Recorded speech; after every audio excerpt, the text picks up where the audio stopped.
तुम्ही पाहत आहात MCN न्यूज मराठी। पुण्यश्लोक अहिल्यादेवी होळकर यांच्या 231व्या पुण्यतिथीनिमित्त संपूर्ण जिल्ह्यात सुरू असलेल्या अहिल्या संदेश रथयात्रेचे मानेगाव येथे उत्स्फूर्त स्वागत करण्यात आले।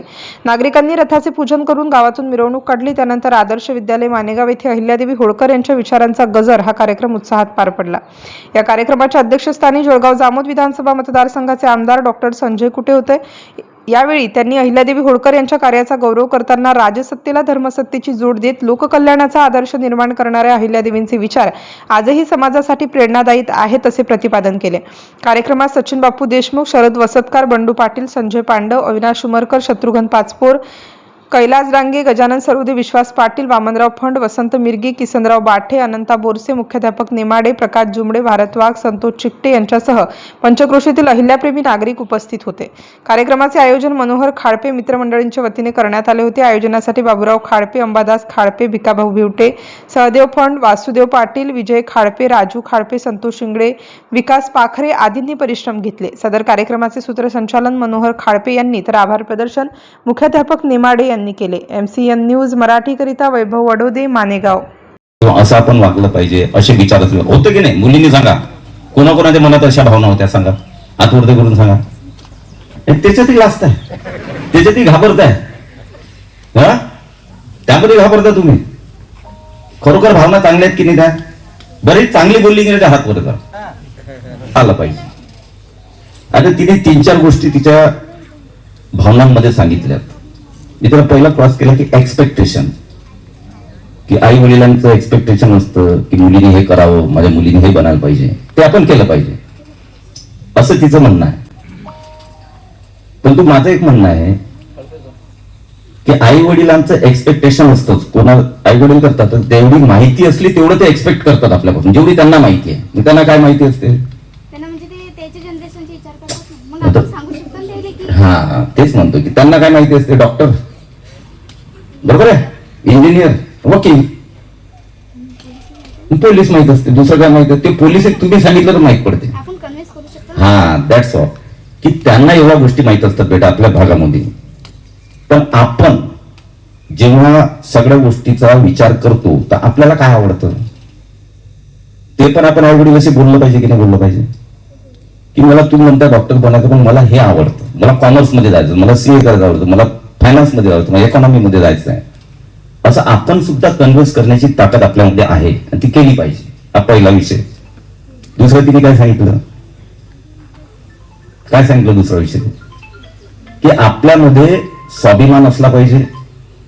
मुलं ज्या पद्धतीनं हे करते की मुलांना सूट असते किंवा मुलगा नाही तो सांभाळून घेतो, एकटा गेला तरी काही प्रॉब्लेम नाही, हे नाही, आपणही तेवढं कणखर।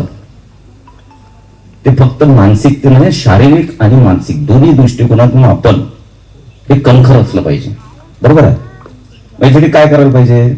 मानसिक दृष्ट्या ती बघा, आता ती कणखर आहे, तिला पटतं, ती व्यक्त होणार, ती बोलणार, घरामध्ये बोलणार, बाहेरही बोलणार, तसं तुम्ही पण बोललं पाहिजे।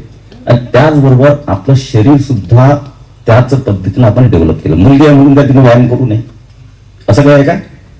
मुलगी आहे म्हणून तिने फिट चांगल्या प्रकारे स्ट्रॉंग होऊ नये असं काही आहे का? की मुलीने फक्त सजून धजूनच राहायचं? मस्त पैकी आपणही स्ट्रॉंग खेळायचं, खूप हे करायचं, आपलं बळकटीकरण करायचं, जेणेकरून समाजामध्ये वावरत असताना कोणीही आपल्याकडे वाईट नजरेने पाहिलं, आरे केलं तर त्याला कार्य म्हणायची ताकद पाहिजे की नाही आपल्याकडे? पाहिजे की नाही? त्याला दबून दबून राहायचं नाही। दुसरा तिचा विषय हा होता। तिसरं काय होता? घाबरत घाबरत बोलली, म्हणजे ते घाबरत घाबरत बोलली हा तिसरा विषय होता। पण चांगली बोलली ती।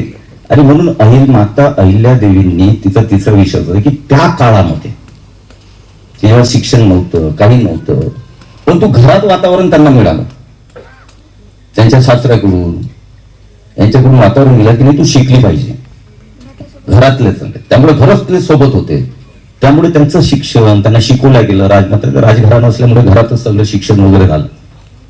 आणि कमी वयामध्ये त्याचे पती गेले, त्यानंतर सासरे गेले, त्यानंतर त्यांनी राज्यकारभार सांभाळला।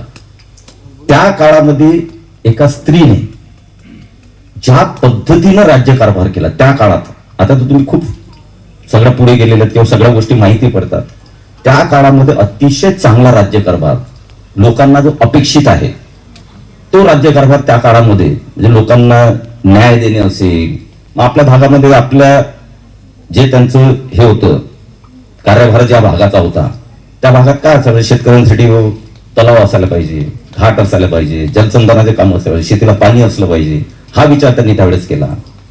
त्यावेळेस त्यांनी अजून विचार केला की मोगलांचे जे बाहेरून आक्रमण व्हायचे त्यामुळे आपले मंदिरं तोडणे वगैरे वगैरे सगळं ते नासधूस करून टाकायचे.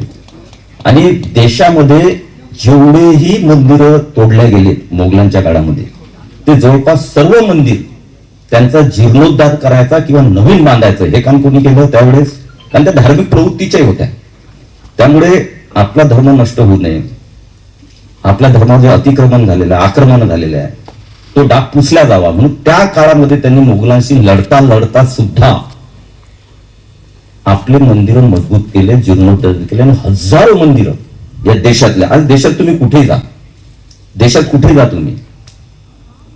आता मी याला गेलो होतो ते आपलं अजिंठा रोडचं कोणते आपले वेरूळचं भूषणेश्वर, तर तेव्हा तिथे गेल्यानंतर पुण्यश्लोक अहिल्यादेवी होळकरांचाच तिथं लिहिलेला होता शेत की केव्हा जीर्णोद्धार केला, काय केलं. एक कुठेही देशामध्ये जा, राजमाता आणि पुण्यश्लोक अहिल्यादेवी होळकरांचं नाव जिथे तुम्ही घाटावर जाल, धार्मिक स्थळावर जाल, मंदिरावर जाल तर राजमाता अहिल्यादेवी होळकरांचं नाव तिथं आहेच. देशभर कार्य करणारी महिला त्या काळात, तर त्या काळामध्ये तर याही काळात ते मुलांनीच घ्यायचं किंवा मुलींनीच घ्यायचं, सगळ्यांनी याही काळामध्ये आपण तसा विचार करू शकतो का? कमीत कमी विचार तर चिंतन तर करू शकतो की नाही? पण त्यातली एखादी गोष्ट तर आपल्या आयुष्यामध्ये आणू शकतो आपण. म्हणून त्या प्रकारची कणखरता, त्या प्रकारची आपली काम करण्याची पद्धत ही आजच्या पिढीमध्ये सुद्धा असायला पाहिजे. आणि त्यामुळे पुण्यश्लोक अहिल्यादेवी होळकरांचा इतिहास जो आहे, आता या मुलीने सांगितलं ना तू थोडक्यात सांगितलं, पण खूप मोठा इतिहास आणि खूप मोठं काम या देशभरामध्ये राजमाता अहिल्यादेवींनी केलेलं आहे. आणि तुम्ही बघा की पहिल्या आज तरी आपण आता संदेश यात्रा असेल, 300वी जयंती असेल, ह्या विविध कार्यक्रमातून या 2-4-6 वर्षामध्ये 2-4-5 वर्षामध्ये राजमाता अहिल्यादेवी हा आता घराघरापर्यंत, लोकांपर्यंत, शाळांपर्यंत, प्रत्येक घरापर्यंत, प्रत्येक समाजापर्यंत पोहोचायला लागले. नाहीतर पहिले काय होतं की राजमाता अहिल्यादेवी होळकर म्हणजे एक स्पेसिफिक समाजानं त्याचं जयंती पुण्यतिथी करायची आणि संपला विषय. त्यामुळे बाकी सगळ्या लोकांपर्यंत ते पोहोचत नव्हतं. पण मी त्याचं अभिमानानं सांगेन, म्हणजे मला जेवढं समजतं त्याच्यात मतांतर असू शकतात, माझं त्याच्यावर काही म्हणणं नाहीये, मतांतर असायला पाहिजे. पण जेव्हा मोदी सरकारमध्येच राजमाता अहिल्यादेवींचं देशभर 300वी जयंतीच्या निमित्तानं असो, देशभर कार्यक्रम करून त्यांचा इतिहास जो आहे तो सर्वसामान्य लोकांपर्यंत, प्रत्येक माणसापर्यंत पोहोचण्याचं काम या काळामध्ये झालं. म्हणून आज प्रत्येक माणसापर्यंत इतिहास पोहोचतोय. आणि तो इतिहास कशासाठी पोहोचायचा, उदात्तीकरण करायचं, राजमाता उदात्तीकरण तो नाही आहे, पण त्यांनी ज्या पद्धतीनं त्या काळामध्ये कार्य केलं त्या कार्यातून आपण प्रेरणा घेऊन आजच्या या काळामध्ये आपण काय करू शकतो हा विचार रुजवण्यासाठी ते काम केलेलं आहे. आणि म्हणून या अशा व्यक्तींचं चरित्र जे आहे किंवा त्यांचं आत्मचरित्र जे आहे ते प्रत्येक मुलामुलीने वाचलं पाहिजे. बरं, आता तर काही स्मार्टफोन कोणाकोणाकडे कोणी सांगणार नाही ऐकलं सगळ्यांकडे. तर स्मार्टफोनवर रील्स पाहण्यापेक्षा जरा एक वेळेस पुण्यश्लोक अहिल्यादेवी होळकर ChatGPT वर टाका, गुगलवर टाका, पटकन येऊन जातं, ते वाचा. म्हणजे याच्यात चांगल्या गोष्टी पण आहेत, वाईट गोष्टी पण त्या मोबाईलमध्ये आहेत. चांगल्या गोष्टी एवढ्या आहेत की तुम्ही एक चांगला नागरिक सुद्धा बनू शकता. म्हणून एक त्याच्यावरून राजमाता अहिल्यादेवीचा इतिहास आपण वाचावा आणि आपण त्याप्रमाणे त्यातला काही 1% जरी गुण आपल्यामध्ये येतो का तो बघावा, एवढाच या संदेश यात्रेचं निमित्ताचं कारण आहे. आणि म्हणून लहान मुलांपर्यंत सगळ्यांपर्यंत संदेश यात्रा पोहोचते. मी सर्व आयोजकांचा मनापासून आभारी मानेन की या पद्धतीनं दरवर्षी आपण करतोय. आणि त्यामुळे सर्व समाज, धनगर समाजापुरतं हे मर्यादित नाही, त्यामुळे सर्व समाज बांधवांशी आपण कशा पद्धतीने एकत्रित ह्या गोष्टी पोहोचलो याचाही विचार करा. आपण करतोय परंतु त्यामुळे पुढाकार आपण घेतोय तर त्या ठिकाणी होते पुढाकार घेतला पाहिजे कोणी ना कोणी पुढाकार घ्यावा एवढाच विषय असतो आपण पुढाकार घेता